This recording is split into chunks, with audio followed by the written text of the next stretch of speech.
compounding can take forms in many ways. For me, it's writing every day and just I can't measure it, which is the problem of that form of compounding, but it compounds. It does compound, and you can't predict when. It's not what do you call it? It's not a smooth compounding, right? Like this 10% a year. I don't know.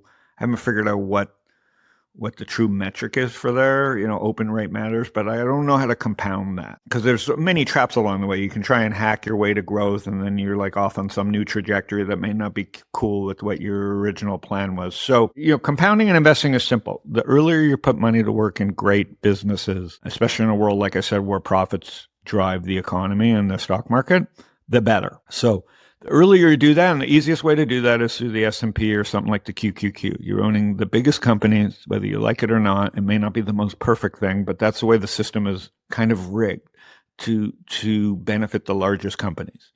Okay. There's other ways to do it, but that's the easiest way to start, and that's how you compound your capital, right? Until the rules change. Okay. And I've defined the rules.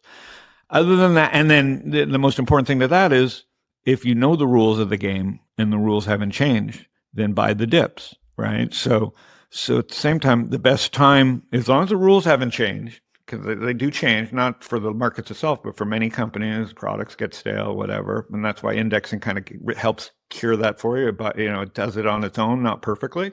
But when there are dips, you should manage your fear and do the opposite of your fear, which is the best time to add, if you're thinking about long-term compounding, is on dips, assuming the rules haven't changed.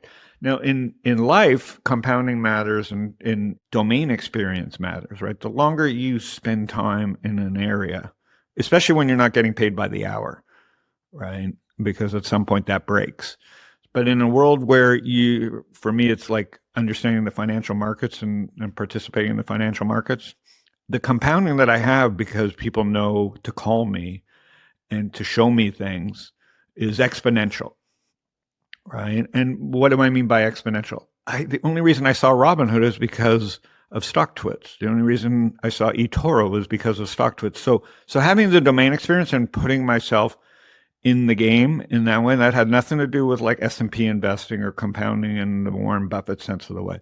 But because I knew my sector or my industry just as well as everybody, and I was participating in it as well, I leveraged that. That's the name of our firm, Social Leverage. I leveraged that, and that led to exponential growth. So compounding is you should take care of in the market. 10% S&P. Quit trying to beat the market.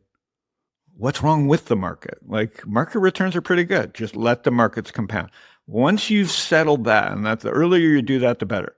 The next thing you should focus on is your domain experience compounding, which will eventually lead to exponential growth, because opportunities will show up that are exponential opportunities.